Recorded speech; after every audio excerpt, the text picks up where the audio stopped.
This program is brought to you by Oil India Limited, a people's company.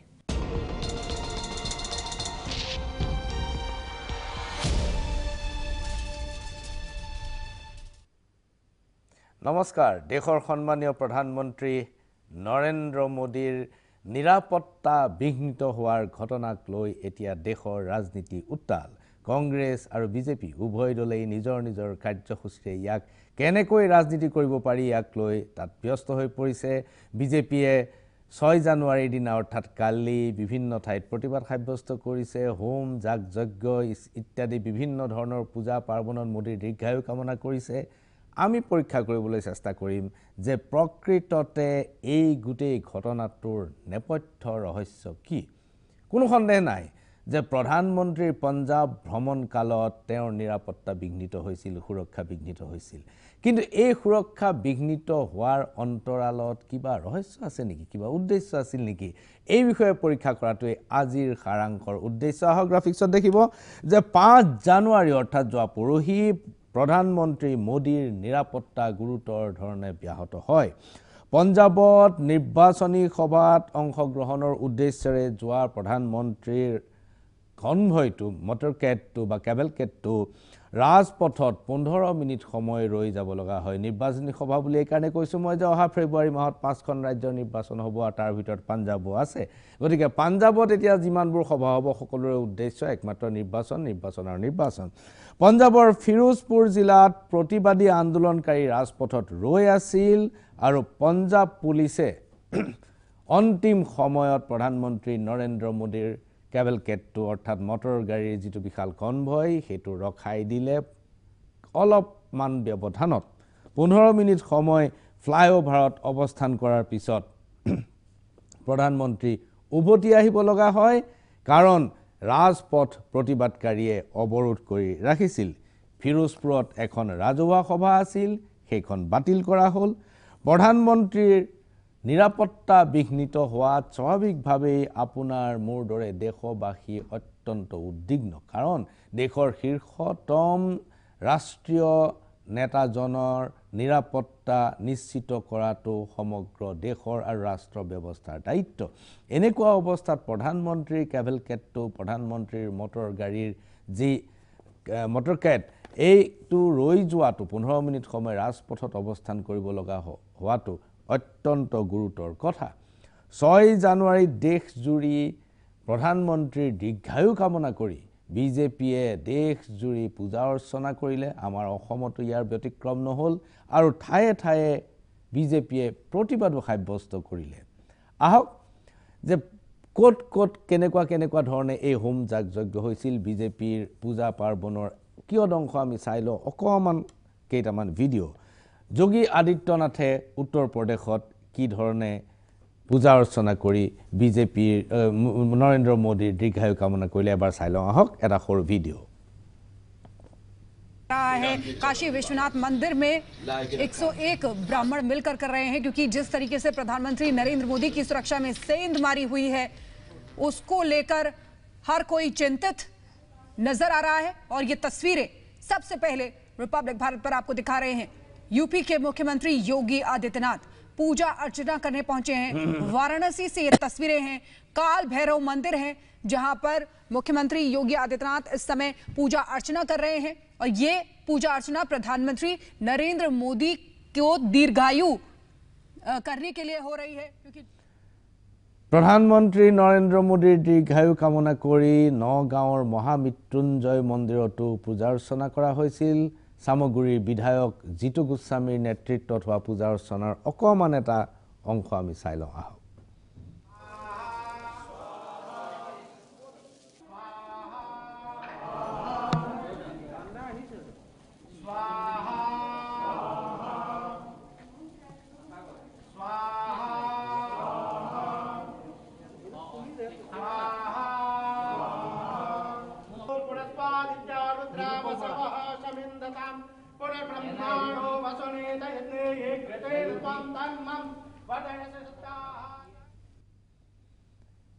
এবাৰ চাও আহক উগ্ৰতাৰা মন্দিৰত কালি মুখ্যমন্ত্ৰী হিমন্ত বিশ্ব শৰ্মা বিজেপিৰ প্ৰাক্তন বিধায়ক আঙুলতা ডেকা দিয়ে কৰা পূজা অৰ্চনাৰ ছবি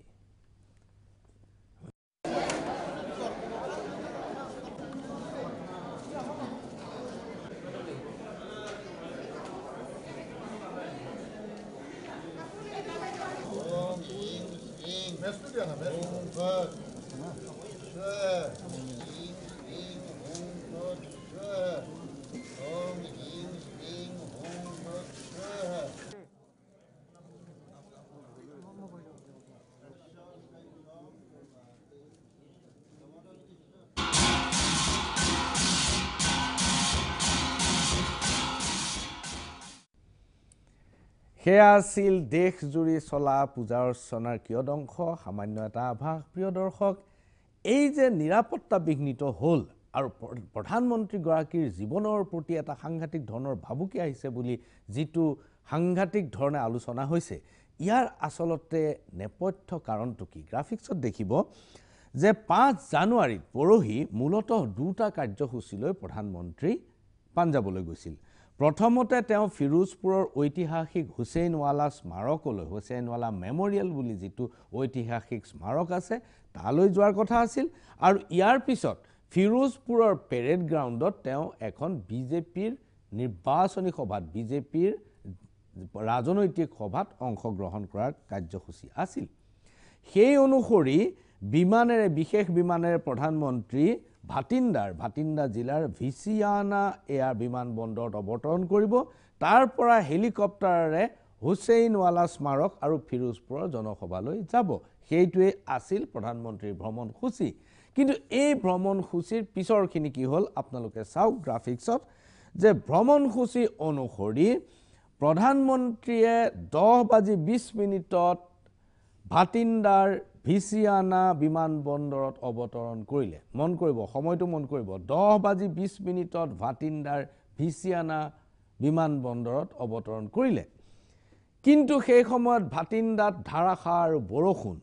কোনো কাৰণতে হেলিকপ্টাৰ অথবা বিমান উৰিব নোৱাৰা অৱস্থা তেনেকুৱা অৱস্থাত প্ৰধানমন্ত্ৰী মোদীয়ে 1 ঘণ্টা সময় বিমানবন্দৰত অপেক্ষা কৰিলে এই 1 ঘণ্টা সময় অপেক্ষা কৰাৰ পিছত তেওঁলোকে সিদ্ধান্ত ললে যে যেহেতু বৰষুণ কমাৰ কোনো সম্ভাৱনা নাই এতেকে প্ৰধানমন্ত্ৰীৰ দলটো মটৰ গাড়ীৰে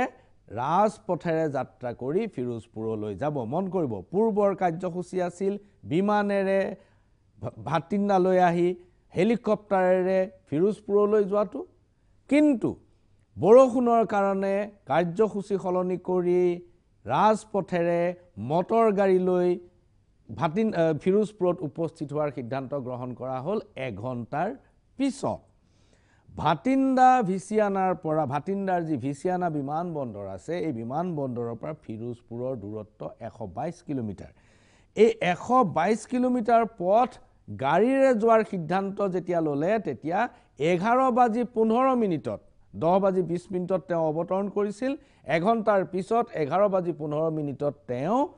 ভিচিয়ানাৰ পৰা মটৰ গাড়ীৰে ফিৰোজপুৰ অভিমুখে ৰাওনা হ'ল আৰু দূৰত্ব আছিল 122 কিলোমিটাৰ এই 122 কিলোমিটাৰৰ 115 কিলোমিটাৰ পৰ্যন্ত প্ৰধানমন্ত্ৰী নিৰ্বিঘ্নে গৈ আছিল কোটো কোনো সমস্যা হোৱা নাছিল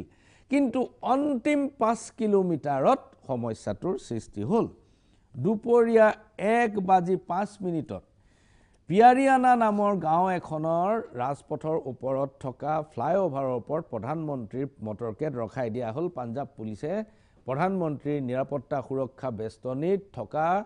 নিৰাপত্তাৰক্ষীসকলক ক'লে যে প্ৰধানমন্ত্ৰীক আৰু আগবাঢ়িবলৈ নিদিব কাৰণ সন্মুখত ৰাজপথত প্ৰতিবাদকাৰীয়ে অৱস্থান গ্ৰহণ কৰিছে যেহেতু 1:05 পিয়াৰিয়ানা গাঁৱৰ ফ্লাইঅভাৰত প্ৰধানমন্ত্ৰীৰ কনভয়টোৰ মটৰকেটটো ৰৈ গ'ল এই যে 15 মিনিট 1:15 ৰলে তাৰ পিছত 15 মিনিট সময় সেই মটৰকেটটো তাতেই অৱস্থান কৰি থাকিল অৰ্থাৎ প্ৰতিবাদী জনতাক সেই সময়ত এই 15 মিনিট সময়ৰ ভিতৰত তাৰ পৰা আঁতৰাই পঠাব পৰা নগল অথবা প্ৰধানমন্ত্ৰীয়ে আৰু ৰৈ থকাৰ কোনো ইচ্ছা প্ৰকাশ নকৰিলে এই দুটাৰ ভিতৰত এটা হ'ব 1 নম্বৰ হ'ব যে এনেকুৱা এটা বাৰ্তা আহিল যে এওঁলোকক আৰু আঁতৰাই পঠাব নোৱাৰি 2 নম্বৰ কথাটো হ'ব যে প্ৰধানমন্ত্ৰীয়ে নিজে ইচ্ছা প্ৰকাশ কৰিলে যে ইয়াত ৰৈ থাকি কোনো লাভ নাই জনতা আৰু আমি আগবাঢ়ি নাযাওঁ আমি নিজে ঘূৰি যাওঁ এই দুটা ঘটনাৰ যিকোনো এটাহে হ'ব পাৰে এতিয়া আহক গ্ৰাফিক্সত দেখিব যে প্ৰধানমন্ত্ৰীৰ মটৰকেট ৰাজপথত 15 মিনিট সময় ৰৈ যোৱাটো এটা গুৰুতৰ সুৰক্ষা ত্ৰুটি এই কথাটো একেবাৰে অনস্বীকাৰ্য প্ৰধানমন্ত্ৰীৰ যাত্ৰাপথত প্ৰতিবাদকাৰীয়ে অৱস্থান কৰাটো মাৰাত্মক ধৰণৰ সুৰক্ষা ত্ৰুটি প্ৰধানমন্ত্ৰী যিটো ৰাস্তাইদি যাব সেই ৰাস্তাত প্ৰতিবাদকাৰী থাকিব এই কথাটো কেতিয়াও মানি ল'ব পৰা নাযায় আমাৰ ইয়াত যেতিয়া সিএ আন্দোলনৰ সময়ত যেতিয়া প্ৰধানমন্ত্ৰী আহিছিল ৰাজভৱনলৈ যাত্ৰা কৰিছিল সদৌ অসম ছাত্ৰ সন্থাই শহীদ নাখৰ ভিতৰৰ পৰাহে কলা পতাকা দেখুৱাব পাৰিছিল ৰাজপথত দেখুৱাব পৰা নাছিল মনত ৰাখিব তেন্তে যদি ৰাজপথত অৱস্থান কৰাটো যদি মাৰাত্মক ধৰণৰ সুৰক্ষা ত্ৰুটি হয় তেনেহ'লে ঘটনাটো ঘটিবলৈ পালে কেনেকৈ ঘটিবলৈ পালে এই কাৰণে যে প্ৰথম কথা প্ৰধানমন্ত্ৰীয়ে অন্তিম সময়ত বৰষুণৰ বাবে যাত্ৰাপথ সলনি কৰিছে প্ৰধানমন্ত্ৰীয়ে পূৰ্বৰ যাত্ৰাপথ আছিল হেলিকপ্টাৰেৰে আৰু পিছত যাত্ৰাপথ সলনি কৰি ৰাজপথেৰে যোৱাটো সিদ্ধান্ত গ্ৰহণ কৰিলে যদি হেলিকপ্টাৰেৰে গ'লহেঁতেন তেতিয়াহ'লে প্ৰতিবাদকাৰীৰ মূৰৰ ওপৰেদি হেলিকপ্টাৰ গৈ প্ৰধানমন্ত্ৰীক যথাস্থানত উপনীত কৰোৱালেহেঁতেন কিন্তু যিহেতু প্ৰধানমন্ত্ৰী মটৰ গাড়ীৰে গ'ল গতিকে প্ৰতিবাদকাৰী সন্মুখীন হ'ল যি অঞ্চলত প্ৰতিবাদ চলি আছিল সেই অঞ্চলটো মোগা আৰক্ষী জিলাৰ অন্তৰ্গত এটো ফিৰোজপুৰৰ অন্তৰ্গত নহয় মোগা আৰক্ষী জিলাৰ অন্তৰ্গত যিহেতু ফিৰোজপুৰত প্ৰধানমন্ত্ৰীৰ সভা আছে গতিকে ফিৰোজপুৰৰ এছএছপি জনতকৈ মোগা এছএছপি জনৰ গুৰুত্বটো অলপ কমি আহিল গতিকে মোগা এছএছপি জনে খুব দেৰিকৈ খবৰ পালে আৰু মোগাৰ অন্তৰ্গত প্ৰধানমন্ত্ৰীৰ পথ আছিল 45 কিলোমিটাৰ মোগাৰ এছএছপি ইন্দৰবিত সিঙে যেতিয়া যাত্ৰাপথ সলনি হোৱাৰ খবৰ পালে প্ৰধানমন্ত্ৰীৰ যাত্ৰাপথ সলনি হোৱাৰ খবৰ পালে তেতিয়া তেওঁ দাবী কৰা মতে ইন্দ্ৰজিৎ সিঙে নিজে দাবী কৰিছে আমি সঁচা মিছা নাজানো যে 40 কিলোমিটাৰ পথ তেওঁ প্ৰধানমন্ত্ৰীৰ বাবে ইতিমধ্যে নিষ্কণ্টক কৰিছিল খুব কম সময় পাইছিল তেওঁ আৰু এইখিনি সময়ত তেওঁ 40 কিলোমিটাৰ পথ নিষ্কণ্টক কৰিছিল কিন্তু অন্তিম 5 কিলোমিটাৰ পথ তেওঁ নিষ্কণ্টক কৰিব নোৱাৰিলে কাৰণ প্ৰধানমন্ত্ৰী গৈ পোৱাৰ মাত্ৰ 15 মিনিট আগত গৈ পালে এছএছপি প্ৰধানমন্ত্ৰী যি অৱস্থানত পালে গৈ তাতকৈ মাত্ৰ 15 মিনিট আগত এছএছপি ইন্দ্ৰজিৎ সিং সেই সময়ত ঘটনাস্থলীত উপস্থিত হ'ল যাৰ ফলত তেওঁ একো সিদ্ধান্ত গ্ৰহণ কৰিবলৈ নাপালে ফলত প্ৰধানমন্ত্ৰীৰ মটৰকেটটো ফ্লাইঅভাৰৰ ওপৰতে 15 মিনিটৰ বাবে ৰখাই দিয়া হ'ল পাঞ্জাবৰ ডিজিপিয়ে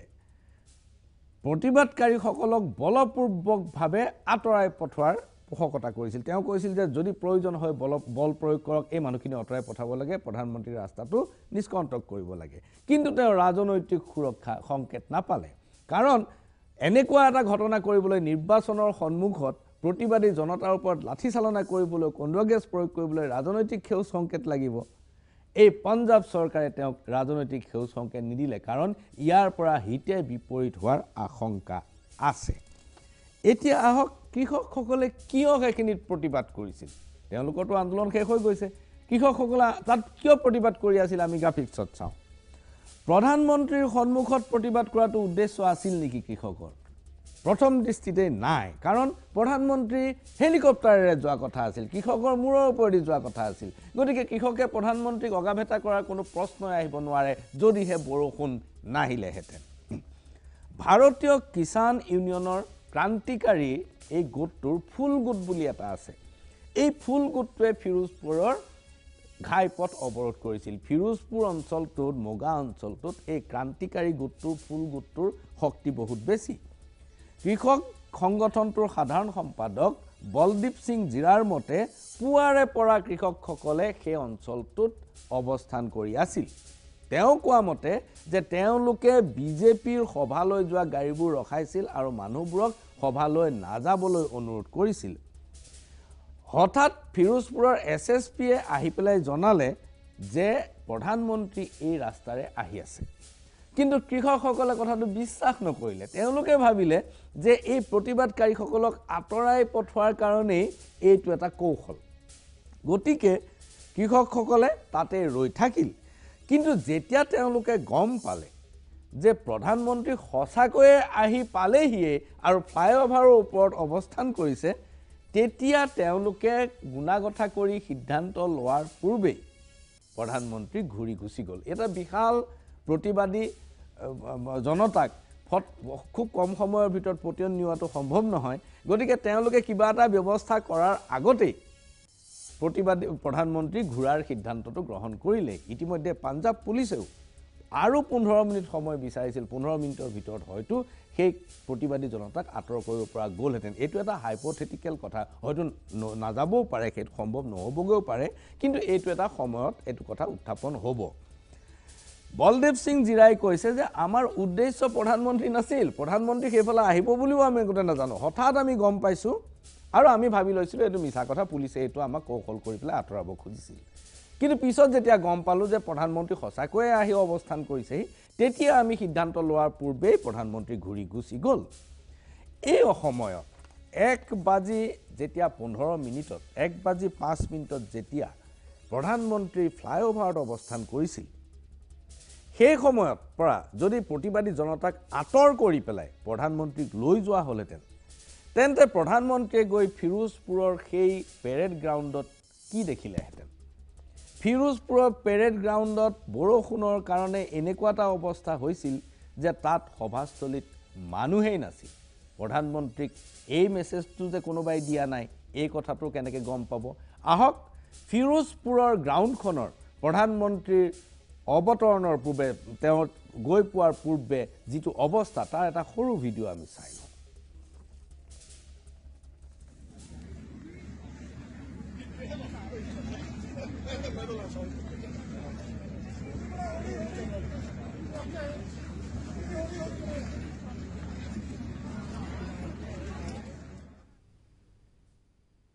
সেয়া আছিল ফিৰোজপুৰ পেৰেড গ্ৰাউণ্ডৰ ছবি প্ৰধানমন্ত্ৰী গৈ পোৱাৰ আগত আপোনালোকে দেখিছে যে মেঘাছন্ন আকাশ গোটেই পৰিৱেশত কোনো পোহৰ নাই একেবাৰে মেঘে আৱৰি ৰাখিছে আৰু তীব্ৰ বৰষুণ ইতিমধ্যে হৈ গৈছে মানুহ দুনুহ তাত কোনো নাছিল কৃষকসকলৰ আন্দোলনকাৰীসকলে বহু মানুহক বাটতে উভতাই পঠাইছিল এনেকুৱা পৰিস্থিতিটো আসলতে জনসভাখনত কোনো মানুহ নাছিল গতিকে প্ৰধানমন্ত্ৰী তাত উপস্থিত হ'লেও তেওঁ বৰ বিশেষ জনসমাগম নাপালেহেঁতেন কিন্তু ইতিমধ্যে সভাস্থলীত কেপ্টেইন অমৰিন্দৰ সিং আৰু বিজেপিৰ ৰাজ্যিক সভাপতিজন উপস্থিত আছিল যিখিনি মানুহ তাত গোট খাইছিল সেইখিনি মানুহক উদ্দেশ্য কৰিয়ে তেওঁলোকে 1:15 সভাখন আৰম্ভ কৰি দিয়ে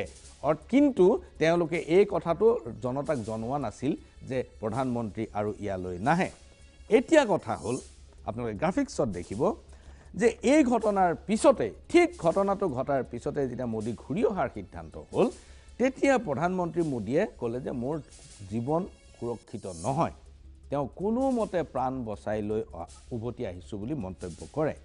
আৰু এইটোৱে দেশত উদ্বিগ্নতা যথেষ্ট স্বাভাৱিকভাৱে উদ্বিগ্নতা সৃষ্টি কৰিব যেতিয়া প্ৰধানমন্ত্ৰীজনৰ জীৱন সুৰক্ষিত নহয় প্ৰধানমন্ত্ৰীয়ে এই প্ৰসংগত কালি ৰাষ্ট্ৰপতিকো সাক্ষাৎ কৰে আৰু ৰাষ্ট্ৰপতিয়ে তেওঁৰ বিৱৰণ শুনি অত্যন্ত গভীৰ উদ্বিগ্নতা প্ৰকাশ কৰিছিল আৰু এটো অত্যন্ত স্বাভাৱিক যে প্ৰধানমন্ত্ৰীৰ জীৱনত সুৰক্ষা দিব নোৱাৰাটো বা তেওঁৰ নিৰাপত্তা বেষ্টনী বিঘ্নিত হোৱাটো অতি গুৰুতৰ কথা কিন্তু ইয়াৰ পিছতেই গোটেইখন ৰাজনীতি হৈছে বিজেপি আৰু কংগ্ৰেছ দুয়োটাই বেলেগ বেলেগ ধৰণে ৰাজনৈতিক এজেণ্ডা হাতত লৈ লৈছে এইটো এটা ঘটনা চক্ৰত হোৱা ঘটনা বৰষুণ আহিল যাত্ৰাপথ সলনি হ'ল প্ৰতিবাদকাৰীয়ে অৱস্থান কৰিছিল বেলেগ কাৰণত সেই বাটেদিয়ে প্ৰধানমন্ত্ৰী যাব লগা হ'ল এনেকুৱা কিছুমান কাকতালীয় ঘটনাই এই ঘটনাটোৰ সৃষ্টি কৰিলে ইয়াৰ পিছত কিন্তু কোনো বহি থকা নাই বিজেপিয়ে প্ৰধানমন্ত্ৰীৰ জীৱন অসুৰক্ষিত বুলি হুলস্থুল লগাইছে পাঞ্জাবত ৰাষ্ট্ৰপতি শাসন দাবী কৰিছে কংগ্ৰেছে ওলোটা এটা ৰাজনীতি আৰম্ভ কৰিছে আহক আমাৰ চৰণজিৎ সিং চাইনি পাঞ্জাবৰ যিজন মুখ্যমন্ত্ৰী তেওঁৰ এটা ভিডিঅ'ৰ সম্পাদিত ৰূপ ইণ্ডিয়া টুডে কালিয়াৰ পৰা চলাই আছে বাৰম্বাৰ গোটেই দিন ৰাতি দেখুৱাই আছে এই গোটেই সাক্ষাৎকাৰটোৰ মাত্ৰ কেই মিনিট মানৰ এটা সম্পাদিত ৰূপ আমি চাই লওঁ তাৰ পিছত মই আকৌ অকমান ব্যাখ্যা কৰিম ये प्रदर्शन करना डेमोक्रेटिक राइट है इन लोगों का अब ये कर्मचारी होंगे कोई ना कोई क्योंकि बहुत नजदीक है कोड लगना इलेक्शन कोड लगने वाला है ये चाहते हैं कि ज़्यादा से ज़्यादा किसी तरह कुछ बातें बनवा ली जाए तो आज ये इन्होंने मेरी गाड़ी को रोका है। लेकिन अमरिंदर सिंह कह रहे हैं कि बिल्कुल नाकाम है, अब यूं अरे अगर ये मेरी गाड़ी को राष्ट्रपति शासन लगा देना चाहिए। तो आप देख सकते हैं कि मुर्दाबाद के नारे लगाए जा रहे हैं, चन्नी मुर्दाबाद के नारे लगाए जा रहे हैं। यहाँ पे लोग इकट्ठा हैं, झंडे दिखाए जा रहे हैं CWP, और चन्नी साहब उनसे मिलने के लिए आए हैं। आप देख सकते हैं चन्नी साहब के खिलाफ नारे लगा रहे हैं, यहाँ रोकने की कोशिश की उनका काफिला, और चन्नी साहब खुद उतर करके यहाँ मिलने आए हैं। क्या क्या डिमांड है? अच्छा लिया अपना कोई मंग पत्र ਸਾਡੀ ਤੁਸੀਂ ਕੱਲ 11 ਵਜੇ ਸੂਬਾ ਆਗੂਆਂ ਨਾਲ ਮੀਟਿੰਗ ਸੱਦੀ ਆ ਚੰਡੀਗੜ੍ਹ ਵਿਖੇ ਕਿ ਜਿਹੜੇ ਆਊਟਸੋਰਸਿੰਗ ਦੇ ਕੱਚੇ ਮੁਲਾਜ਼ਮ ਆ ਉਹਨਾਂ ਨੂੰ ਵਿਭਾਗਾਂ 'ਚ ਲਿਆ ਜਾਊਗਾ। ਕੱਲ ਸ਼ਾਮ ਤੱਕ ਸਾਡੀ ਤੁਸੀਂ ਕਹਿੰਦੇ ਸੀ ਅਸੀਂ ਐਲਾਨ ਕਰਾਂਗੇ। आके सुनो वीर जी, सुनो यार, एक बात सुनो। जब मैंने आपका डिमांड मानने के लिए आपको बुला लिया है कल को, फिर मेरा रास्ता क्यों रोक रहे हो आप? मैं सिंपली बात बताओ, आप भी मुलाजिम हो, मैं भी सरकार में काम कर रहा हूँ मुख्यमंत्री के तौर पे। देख सकते हैं कि चन्नी साहब का रास्ता रोका गया है और ये चन्नी साहब बात कर रहे हैं लोगों से। अरे अगर मेरा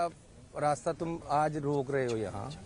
ये टीवी लाइव चल रहा है, इसलिए बाई चांस हो गया कि मैं गाड़ी में बैठा था। एक मिनट गल सुनो, ਹੁਣ ਤੁਹਾਨੂੰ ਕੱਲ ਦਾ ਟਾਈਮ ਫਿਕਸ ਹੈ 11 ਵਜੇ ਕਿ ਨਹੀਂ? ਫਿਰ ਅੱਜ ਰਸਤਾ ਕਾਹਦੇ ਰੋਕ ਰਹੇ ਯਾਰ? ਇਸ ਤਰ੍ਹਾਂ ਨਾ ਕਰੋ, ਤੁਸੀਂ ਵੀ ਥੋੜਾ ਜਿਹਾ ਹਿਸਾਬ ਦੇ ਵਿੱਚ ਰਹੋ। कि चन्नी साहब खुद गाड़ी से उतर करके यहाँ प्रदर्शनकारियों के बीच आए और उनको कल 11 बजे अपने निवास पर मिलने के लिए उनकी समस्या सुनने के लगा। तो चन्नी साहब हम बात कर रहे थे प्राइम मिनिस्टर की सुरक्षा की। इतनी ही बात थी जी कि ऐसे ही लोग आगे आ गए, बैठ गए, वहां तक प्राइम मिनिस्टर नहीं पहुंचे थे, वहां से 1 किलोमीटर दूर थे। जैसे इन्होंने मुझे रोका, हो सकता है वो उनकी गाड़ी रोक लेते, उनसे बात करने की कोशिश करते। इसमें थ्रेट कहाँ है? लेकिन प्रधानमंत्री होते चन्नी साहब, उनको इस ढंग से सड़क पे रोक लेना। सीएम भी तो कुछ होता है, छोटी चीज होता है बहुत, उतना ही होऊंगा मैं। प्रधानमंत्री मेरे माननीय हैं, मैं यहाँ से निकल जाता हूँ। आगे सर। गृह मंत्रालय ने जवाब तलब किया आप लोगों से कि पूरे घटना जो हुई है उसकी हमको जवाब दीजिए। मैं जवाब दे रहा हूँ कि प्राइम मिनिस्टर साहब, आपकी जान को, माल को, आपकी सेहत को कोई खतरा नहीं है और ना ही था। ये एक डेमोक्रेटिक वे से लोगों ने रास्ता रोकने की कोशिश की। आपको 1 किलोमीटर पहले बता दिया गया, वहां तक कोई पहुंचा नहीं, किसी ने कंकर नहीं फेंका, किसी ने कोई थ्रेट नहीं दी, किसी ने गोली नहीं चलाई, किसी ने आपकी तरफ देखा नहीं। तो ये आपके लोग जो बीजेपी वाले या आपके मंत्री क्यों गलत बात फैला रहे हैं देश में कि ये प्रधानमंत्री की जान को खतरा हुआ है? कोई खतरा नहीं था, आप भी जानते हो। বিজেপিৰ পূজা অৰ্চনাৰ ৰাজনীতিৰ বিপৰীতে কংগ্ৰেছেও আৰম্ভ কৰিছে এটা ৰাজনীতি। এই যে লগত সাংবাদিক লৈ, কেমেৰা লৈ এইজন মুখ্যমন্ত্ৰী গৈছে আৰু ৰাজপথত তেওঁক বাধা দিছে, এইবোৰ বিশ্বাসযোগ্য কথা নহয়, একেবাৰে নাটক মাত্ৰ। কাইলৈ সেই একেটা গোট তেওঁৰ লগত আলোচনা কৰিবলৈ বুলি সময় ইতিমধ্যে নিৰ্ধাৰণ কৰা আছে। সেই গোটটোৱে ৰাস্তাত তেওঁক বাধা দিছে আৰু লগত টেলিভিছনৰ কেমেৰা আছে। তেওঁ বুজাবলৈ চেষ্টা কৰিছে যে পাঞ্জাৱত এনেকুৱা প্ৰতিবাদ হৈয়ে থাকে, কিন্তু তাৰ মাজত চৰণজিৎ সিং চৈনীয়ে এটা বাৰ্তা দিছে। সেইটো হৈছে যে প্ৰধানমন্ত্ৰীক প্ৰতিবাদকাৰীয়ে যি ঠাইত অৱস্থান কৰিছিল তাৰ পৰা 1 কিলোমিটাৰ আগতেই ৰখাই দিয়া হৈছে। প্ৰধানমন্ত্ৰীক কোনেও আক্ৰমণৰ চেষ্টা কৰা নাই, প্ৰধানমন্ত্ৰীৰ আনকি প্ৰধানমন্ত্ৰীক দেখাও নাই কোনো। এতেকে চৈনীয়ে এনেকুৱা এটা মেছেজ দিবলৈ চেষ্টা কৰিছে, চৰণজিৎ সিং চৈনীয়ে, যে যিসকল জনতাৰ নেতা তেওঁ জনতাৰ ওচৰলৈ চাপে, প্ৰধানমন্ত্ৰী যিহেতু জনতাৰ নেতা নহয়, তেওঁ জনতাৰ পৰা দূৰত থাকে। এনে এটা ৰাজনীতি চৰণজিৎ সিং চৈনীয়ে আৰম্ভ কৰি দিছে আৰু বাৰ্তা জনগণলৈ পঠাই দিছে। পাঞ্জাৱত নিৰ্বাচন আহিছে, চৰণজিৎ সিং চৈনীয়ে নিজে কৈছে যে অতি সোনকালে কোড অফ কণ্ডাক্ট লাগিব, গতিকে প্ৰতিবাদী জনতাই সোনকালে তেওঁলোকৰ দাবী দুবাবোৰ মানি লোৱাটো বিচাৰিছে। এই পৰিস্থিতি থাকিব, কিন্তু প্ৰধানমন্ত্ৰীক সুৰক্ষাক কেন্দ্ৰ কৰি আচলতে নিৰ্বাচনৰ পূৰ্বে ৰাজনীতি কৰাটোৱে কোনটো দলক প্ৰকৃততে উপকৃত কৰিব সেইটো আগন্তুক দিনবোৰত স্পষ্ট হৈ পৰিব, কিন্তু ৰাজনীতি চলিব সেয়া নিশ্চিত। সাৰাংশ ইমানতে সামৰিছোঁ। নমস্কাৰ।